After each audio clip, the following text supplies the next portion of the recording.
जामुन छै भाई जामुन आइयो एहि के लेल कते बुझियौ कि जैसे की भ रहल छै संसार में ई की छै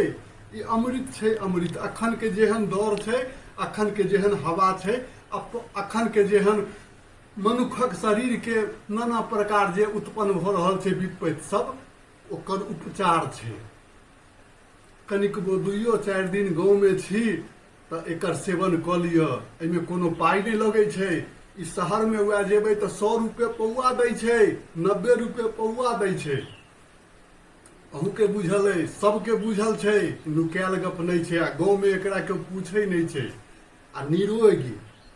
शहर में जे भेटै छै ओहिमे खाद पानि दऽ कऽ ओकरा उपजायल जाइ छै लेकिन ई गाँव में तो खाद पानि नहीं केओ जामुन के गाछ में देबऽ लेल जाइ छै